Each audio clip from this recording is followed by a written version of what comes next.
Exciting. It is. Hey, welcome everybody. I'm super excited to introduce my guest tonight, which is Miss Cynthia Rosen. I am so happy that you're here, Cynthia. Thanks for joining me. Thank you. Thank you for having me on your awesome channel. And thank you for Oh, being very the cool. best coach I I've ever know. had. In full transparency, I have to tell everybody who's listening right now that Cynthia is a dear friend of mine. She also is in my coaching program, the Agent Unleashed Collective. And I would say that we have a lot of fun in that program. We have so much fun. And it's a great Exactly. program. I didn't expect to have this much fun, actually. That's so Yeah. cool. Yeah. Well, You know, by way of introduction, let me just let everybody know Cynthia Rosen is one of the top real estate agents in the San Francisco Bay Area, and so I'm going to put all her information in the comments. When we're done here. So she is amazing, and she specializes in a county that's north of San Francisco, which is Marin County. But my understanding is correct that you will work the whole Bay Area. Is that correct? well, not the whole Bay Area, but no, I'm not quite that energetic. But I will go into, I go up to Napa. So I go to Okay. Napa, and I do some work in San Francisco now and then, but it's predominantly Marin County. That Is sounds where great. I'm Marin centered. County in the San Francisco Bay Area. I am so impressed. I just have to tell you, Cynthia, that I'm so impressed not only with your energy and your work ethic and your ability to just really like go out there and try new things and try to make this work. And I've witnessed you. I hope that I'm not talking out of school, but I've witnessed you. Close a $14 million deal. Your work ethic is just amazing. Let me ask you, what really inspired you to start in real estate? Like, how did you get started? Well, so initially, what happened was I met my now husband, and he was in mortgage, and so I thought, why not? I'll Mm. try this, and so I was busy working with him until 2008. And then he asked me to go to the sales side and sort of balance out the business. And so I did very reluctantly. And then I was very, um, excuse me. So I had a lot of things to do as a mother, and I sort of just dabbled. And then after the pandemic, my kids were out of the nest, and I decided, I needed to do something for myself. So a lot of women my age, I think, have that moment where it's time to do something for themselves and have a career. And so I just went crazy with marketing, and I didn't expect to like it as much as I did. But I have a construction background, a horticultural background, and then everything kind of came together. And it was the relationships with people and the people that I was meeting, and it just made my life 1,000 times better than it ever was before. I could never imagine that I would be able to have a life like this. Mm, that's amazing. That is really cool. So it's almost like a lot of us just sort of fell into it, and it really sort of became your passion because talking to you over the last almost, do you believe that it's been almost a year that we've been talking? This, Your yeah, passion for the business is just amazing. It's crazy. was of relationships, right? And then I realized too that what I did mattered. What I did actually Mm, matters to people, and it does matter. And you hear that all the time. And I've talked about that before. That I used to hear that all the time in sales meetings, and I kind of rolled my eyes with that, and I thought, but now that I'm really committed in doing that, and I realized that in the response from clients, this does matter, and they matter so much to me.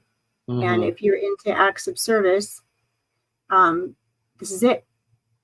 I love that. I mean, and that's really what it's all about is, the acts of service and really caring for your clients because that is really how you get repeat business. People start talking about you and that really shows. It shows in your conversations and, everything else. What, you've had so many crazy deals. I have helped and you have told me about different kinds of deals you've had. If you, in the last year, if you could pick one like significant deal where like you really learned something What deal would that be? So, I mean, I'm learning a lot with every deal, like even small deals. I'm learning so much. It doesn't matter really the size. There's always something to really learn. There's so many things that are changing rapidly in California, especially with insurance and disclosure. There's so many things that are happening. So I'm always learning something. Always, especially this past couple of months. But the thing that I learned the most from, I will say, was the opportunity I had to sell that one vineyard deal. My whole world opened up. And again, it's about who I met, the client, and, very successful person, self-made, and just sort of watching how he handled business. He was in the back of my car running two businesses and running around looking at real estate and making decisions and just watching all of that. And also it brought together all my skill sets of construction and, horticulture. And I actually got invited to a meeting that they had with Hill family to discuss the financial aspects of vineyard management and, how to production, all that. And so I literally had this moment where I realized I got invited and to have a seat at the proverbial table. It was real. And, and at the very end, the father had leaned over and said the exact words that I had said to my client. I had a moment when I had said something to my client and I thought, oh my gosh, who am I to, say this? But I told him, about how I would plant the vineyard, with the rest of the acreage. I said I would go 3 feet down with a rock trencher. I said, you're going to get trenchers. You can't get a trencher here in Northern California, and put some rock carbide teeth on there, weld it on. You have to bring it and put drip irrigation and space for mechanization. And after I said it, How did you know this? How did you know this? This is like, what did you know about vineyards? Okay. So, in my former life, for being a real estate agent, I was, landscape contracting. And then my stepfather decided to build a vineyard, winery resort. And he wanted it to be, he wanted it to be a Best Western. And I said, so he's buying up all these citrus orchards, dead citrus orchards in Temecula. He's buying it up like crazy. And at that time, I think it was only Wente was there, and it looked like an old barn. Sorry if anyone's listening, but anyway, you know what I mean. If you're ever down there. And I said, this is Southern California. We're talking about people. Yeah, it's in Temecula. Southern California is a completely different appellation. And so I said, this is the moment. I could do something really fantastic here. Like, this could be the most exciting thing ever. And so, I said, let's, do this. Let's have the villas like this and one space like this. They're facing this direction. Let's bring the vineyard up to, each villa. So everybody has an experience where they feel. I had no idea about this story about you. Yeah. So, and then I designed the spa because I just did what the spa, I wanted to be what I wanted, of course. And then, one of my favorite places is the Grand Wailea in Maui. And my husband introduced me to that. And it's just one of the most spectacular places if you ever get a chance to go. And one of the great things about it is this fantastic veranda that overlooks the ocean. And you wait there till they come get you in your little fancy robe and you feel really special, and your cucumber water and all that. And so I said, let's have this big veranda waiting area like they have, but it's going to overlook the vineyard. And so, yeah, so that's all amazing that you have this knowledge. So what's the biggest takeaway from that whole deal, aside from the fact that you were able to exercise your vineyard knowledge? Well, I think in that moment, and and how much was the deal? How much did it close at? So they wanted 16 million, and we closed at 13.75. And we got the furniture, we got the art, we got 95% of the art anyway, and then we got the Ferrari in the garage. I was just going to say that I remember you telling me about the Ferrari. Don't ever do that in escrow. It's horrible for your escrow officer. Don't do it. Just do a bill of sale. But how many of you listening to this right now have sold a house with a Ferrari? It's just so, the whole thing was so wild, and the opportunity so the moment was when the father said verbatim what I had said, when, for Hill Family, when I was sitting there. And in that moment, I realized, I wasn't some mom, someone's housewife and a mom anymore, and, and just trying to do real estate, but I actually belong there. And so Wow. that's, I was like, this is it. And it was so exciting. And it's just been a whirlwind from there, and exciting. So Wow, that's great. So how long have you been in real estate? So I got my license in November of 2005. And then, for many years, I didn't do anything. I would just, do some referrals that came through, through mortgage, or through my husband would refer me. Of course, that's an easy, right? Because he had those clients for many years. I mean, I had to go over there and, still do the deal and still do the listing presentation correctly. But, that's a very warm introduction. So. Interesting. So how primarily do you get your new real estate clients? What are the marketing that you're doing right now? So the marketing that I'm doing right now, really right now, what it is what I learned from you, which is get out there. So, you joke about, you're shaking hands, and kissing baby. And I actually took that to heart, and I decided to get out there. And I was with a girlfriend. She's another realtor, and I saw her do it too. And I thought, wow, this is correct. And getting out there and getting those face to face, and you just meet people. That's really important within your own community. And, I already had some volunteering that I had done from a community. So that was important. And just, knowing people in your friendships that you have, and people respect you and they want to help you. If you just tell people this is what I'm doing, and they see you're doing it and you're doing it well, and you get some momentum behind you, and they're very happy for you and they want to help you. Yeah. And so getting over being embarrassed, you got to get over it. And once you get that momentum going and you start believing in yourself, and you realize that you have value, you have a lot of value. Everyone does. I love that. Go. And once you know that, and you're happy, and your joy is just going to come through when you're talking to people, because it's not just about, I'm selling a house or a condo or whatever. It's about that relationship that you're creating and connecting with those people. That's great. One of the things you mentioned, just get over yourself, about the embarrassment. I just saw something today. I don't know if you follow Alex Ramosi on YouTube. Really super successful guy. I think the guy's worth $100 million or whatever. But what he said something about the fact too that, in 30 years, or what did he say? He said 30 years after you're dead, no one's going to remember you. No one's going to think about you. It's not going to matter. So just do what you want.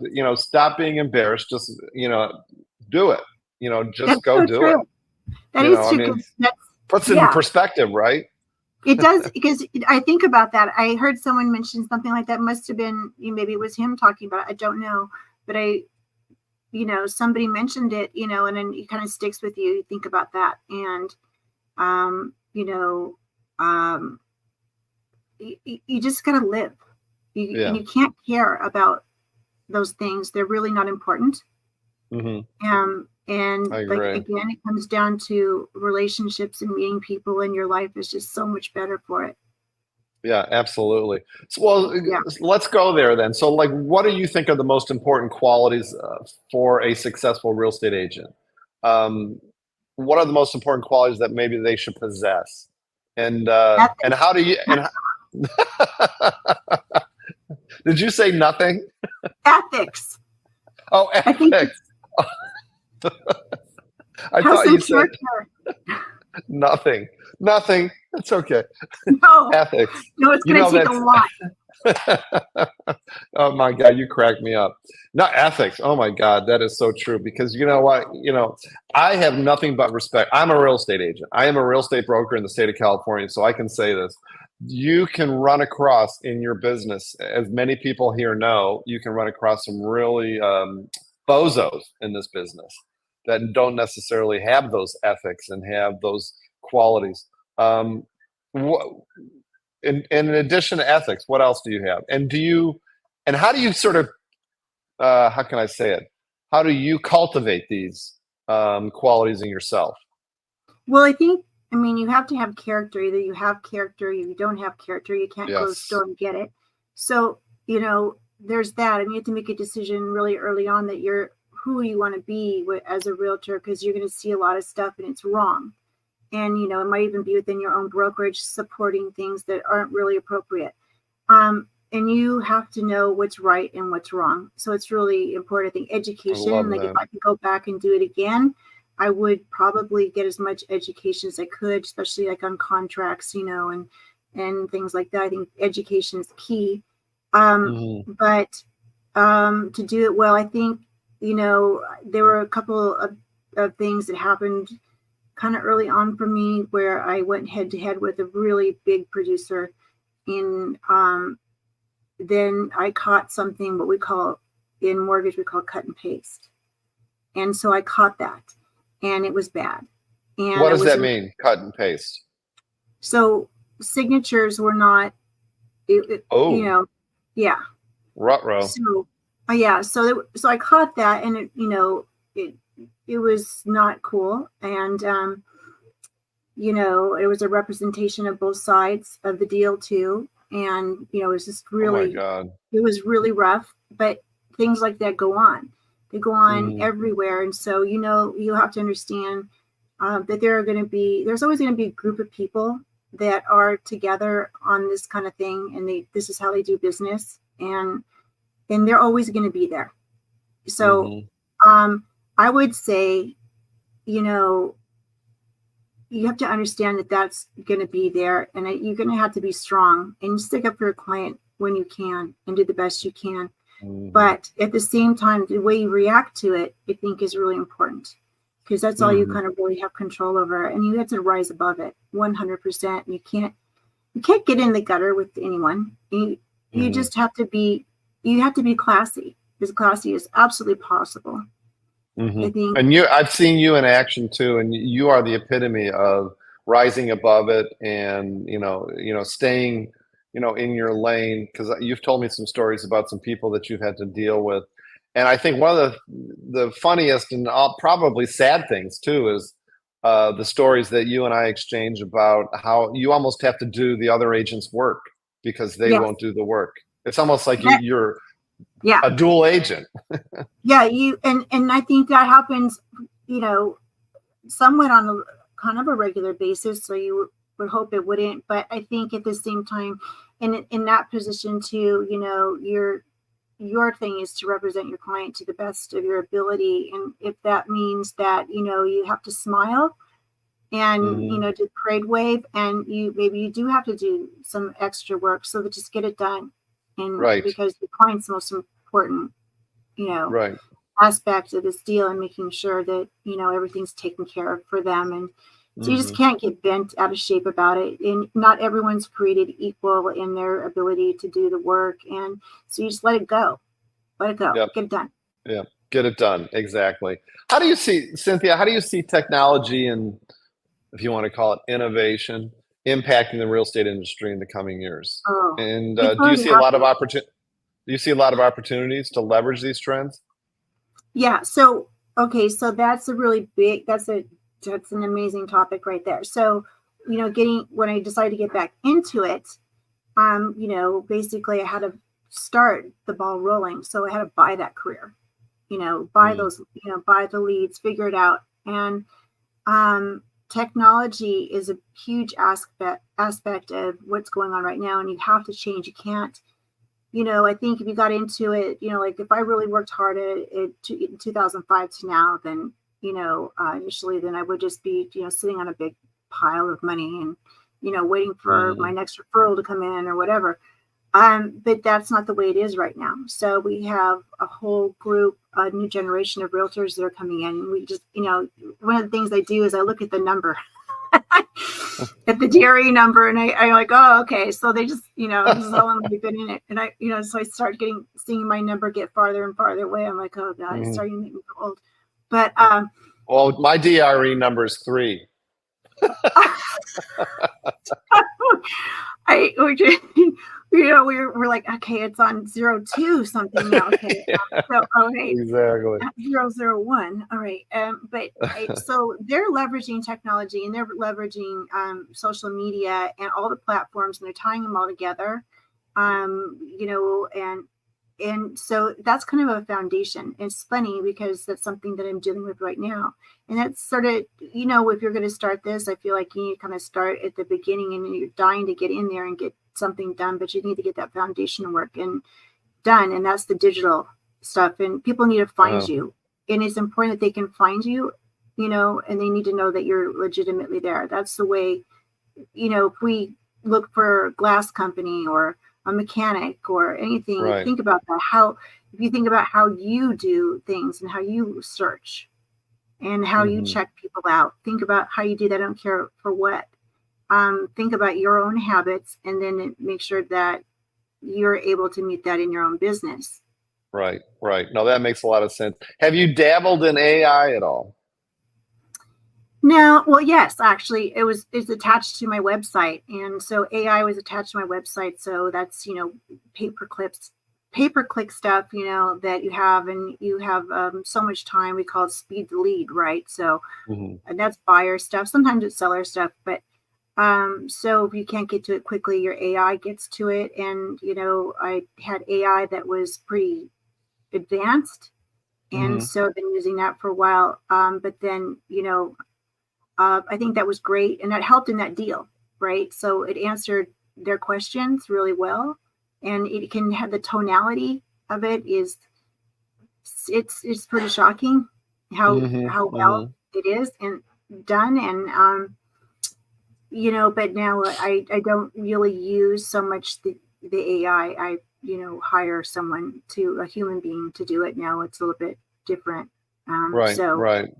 I find that like in marketing and stuff that when I use AI, I actually have to go back through it and put it, even when I tell them to put it in a funny tone, because I'm such a Yeah. goofy ass guy, that I still have to go back in and sort of put it into my own voice. But I think that's Yeah. going to, the thing that freaks me out right now, which is just wild, is now this text to video that you can create videos just by putting in oh my God, it's crazy. Yeah, I just watched that this morning. I literally just watched that this morning. I was like, wait, you can do what now? What's happening? Yeah. And it inserts, photos into what your blog, and it does all this and that. But you do have to go in there and make sure that it's done correctly, because it's not perfect, but I think you lose your voice. That's what I have to say about it. I think you lose who you are, your personality, which is important in what we do. So you can have like that as some of the stuff, but I think you can't lose your voice.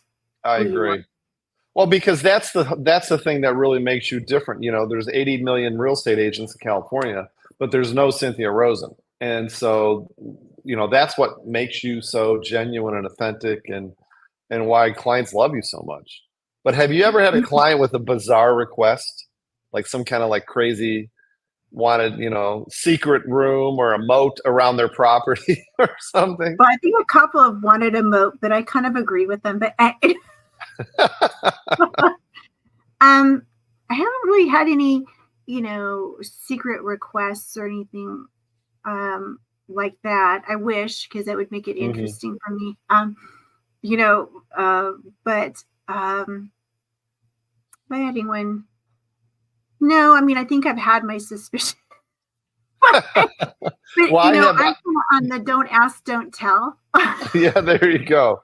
I had one actually that I have to tell you real fast, that it was a seller. I didn't know these people from Adam. I think I was cold calling at the time, and they actually had a sex room. They had it in their basement, and I was just, and they were so matter of fact and nonchalant about it. And I was trying to be like really cool, and I'm like touring the house, and all the time he said to me, he says, "Well, is there a way we can market this?" And I'm thinking, my first thought was, is there a category in the MLS for this? Oh my God. So that would make you an instant hit on Zillow. Exactly. So what did you do? That's what I want to know. Did you leave it? I didn't say anything, but God, we got a lot of money for that house. Right. That's when I wonder if you start putting it in the special remarks, like Exactly. agent remarks. By the way, Exactly. By the way. by the Oh way, my God.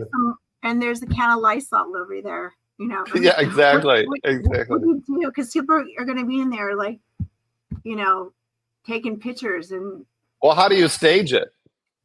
you don't. You don't. I think it speaks for itself. Exactly. There you go.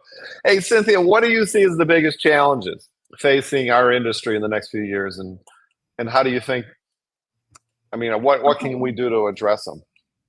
I think something that's going on right now, really, actually, is I think because we saw prices go so crazy and people were Hmm. offering so much money over asking, and and now they might have buyer's remorse, Uh-huh.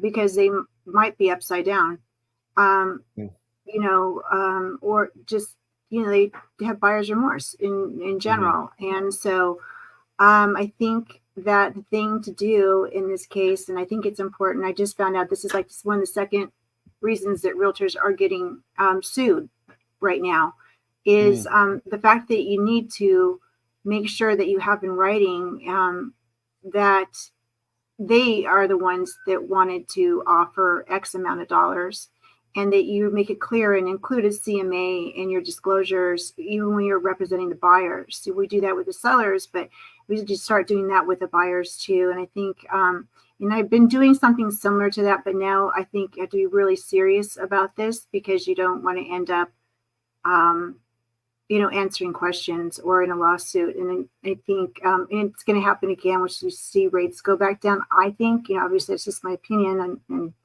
I a lot agree of, with you, but especially I later think that this year.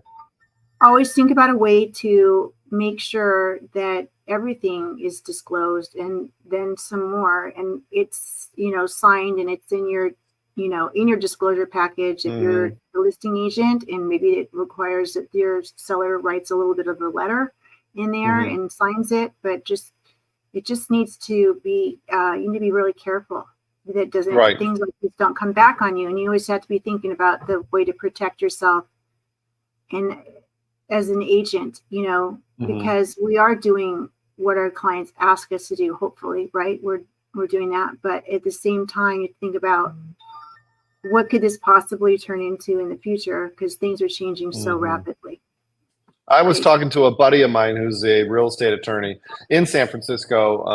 God, was that last month or the month before? And we were talking about this. And he says one of the greatest things that a real estate agent can do in all situations is contemporaneous notes. Write yourself emails, or like my business. I'm always sending emails to my business partner that he saves in a folder, Yeah, documenting this. right. So, Yeah, I agree 100%. So I have been putting, especially like, sometimes we ask for disclosures and we don't get them, and from the other side. And so, I use SkySlope. So I go into SkySlope now, and when I have conversations, because I've had a couple of difficult situations, and especially like with divorce uh, clients, sometimes they're not on having good communication, and or they don't agree. And so when I go in there and I just start writing, at the time, the date that I had that Zoom meeting, and I don't have these sidebar conversations with anyone. Everything is right. off thread. Hmm. Together. There's no separate communication. Um, and I make a lot of notes in SkySlope. My broker probably reviews and goes, "Oh my God," But then I put in those emails though too, because just like we Hmm. tell our sellers that we please disclose everything and then some, because we don't want to hear from the buyer again. We want them Hmm. to have all the information they have, and then not come back and say, you withheld material facts. And I think, just the same for us, is to just have it ready to go, Hmm. I agree. I because agree. I, Well, I think, that's a and great seg. there's an actual legal phrase for it too. Yeah. Hmm. You segued really Oh, go nicely ahead. into my next question, because I was going to ask you, talk about difficult and challenging clients. Have you had any, Cynthia? What are the strategies that you have found to be sort of effective for you in dealing with difficult clients, I'm being nice. Yeah, no, yes, difficult clients happen. And, so I just look at them now as another learning experience and then just let it go. But during the time that you're having, just don't ever lose your cool, ever, Mm-hmm. ever, I like ever, that. ever. Take, take some really deep breaths and know that you're going to have that conversation. But, you almost have to be a little bit robotic. I think, there's no room for, don't try to make jokes because nothing's funny. And, Right. don't try to just keep it to the facts and keep it very short. And, Mm-hmm. be kind and gracious. So I used to do a thing many years ago in a job that I had, it was difficult. And so in order to try to force myself to rise above it, whenever there was, a lot of interaction that wasn't, particularly enjoying, is I would tell myself, okay, so pretend you're the Queen of England. And, so walk that way, talk that way, dress that way, and Mm. behave that way. Because there's I you love can't that. let it get personal. And, then of course, when you're not around them and you're talking to your friends and you can say whatever you want to say, but be careful who you talk to. Mm-hmm. Well, it goes back to what you were saying earlier too about just rising above the occasion, and I Yeah. love the fact that be calm. That is so cool. I love that. How do you stay organized, and how do you manage your time effectively? Because you're Okay. a very busy woman. Yes. So thank you for saying that. Okay. So I need an assistant to do my paperwork for me because it looks like an excavation project in here. Like, so I have ADHD. So if I don't see it, it doesn't exist. Okay. So, This is why you and I so get along so well. Me right. too. And I'm just being honest. And so this is Yeah. so how I deal with that is so I utilize my calendar religiously Mm. my calendar, and it's all color coded. So some things will stand out more to me, and I use little emojis next to that title, and I put all that, put information in that title so I see it. And then on top of that, I utilize the alarms on the alarm on my phone. And Mm. for something for like today, I wanted to be on time and I was very busy and it gets sidetracked and you get hyper focused or whatever you do. So I had like 3 alarms to remind me, you know. Wow. So That's a great idea. yeah. I gotta do that. So I I want to do use that. alarms like crazy, and I know, that's going to be going on, especially in the morning. I review everything before I go to bed, so it's kind of in my mind with you know, I review my schedule, what's necessary the night before, so it's in my mind before I go to sleep. When I wake up, I roll through it again. I'm not even out of bed yet, and then I have all those alarms, and I'll be doing alarms at night before I go to bed. I start feeling a little bit of a panic, and I make sure I have those alarms going Wow. so that I'm on That's time. amazing. That's amazing. I love that. I love that. And Cynthia, what advice, somebody that's just starting in real estate right now, what advice would you give them that's just starting? Well, I think about myself about, again, like how I would have liked to have shown up because I think the way you show up is really important, right? It means Hmm. everything. So you don't have a second chance to make a first impression. So the way you show up, I think for me, like if I got to do it again, I think the more education you can possibly have, the better. So, if you can understand those contracts and maybe you take a class in negotiation and you learn that basically everything is negotiable. I mean, there I just saved Hmm. you $500. Okay, so you know I think education is key Hmm. to knowing, and a lot of times you're not going to get trained at your brokerage, Hmm. so it's kind of up to you. And I think I would say know where you're going, and also have a team of people that you can really trust. I think you have a transaction coordinator. So that Hmm. transaction coordinator has to be pretty tough on you. They can't just be your friend. You don't need a friend. Hmm. You need a transaction Right. coordinator. And that's really, Hmm. I think, crucial. Like mine, we're friendly, but if I'm doing something that needs to be corrected, then I'm going to hear from her and she's going to say, yeah, I don't like this. And Right. Right. so have a team of people that you can go to, and I hope that you can go to your broker and ask your broker any questions. And then if you really have a question, a burning question, realize that you should always go to car legal. If you are in the state of California or whatever state you belong to, that association, you're paying to have legal counsel, and you should utilize them. You should have them on speed dial. So Yeah, right, exactly.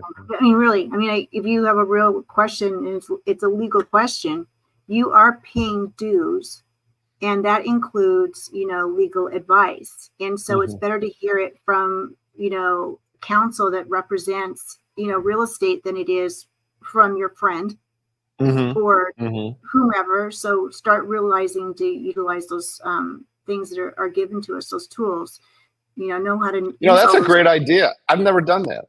And I think that's they're great. Brilliant. They're amazing. They're amazing. And, the advice that they'll give you, and they, they'll tell you, like, this is not a good idea. This transaction this looks like it's getting me trouble. I had one guy tell me, and I thought he was just kind of being a crap.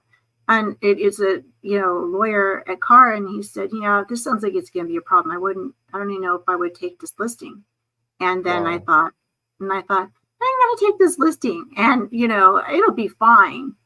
And so, he was right. He was actually, he was right. I mean, I got through it and got it done. I did it, it did a good job. That was done. But, what did it cost me at the end? I did think, and then you just turn it into, well, okay, I learned something from this. Right, exactly. I love that. That is great.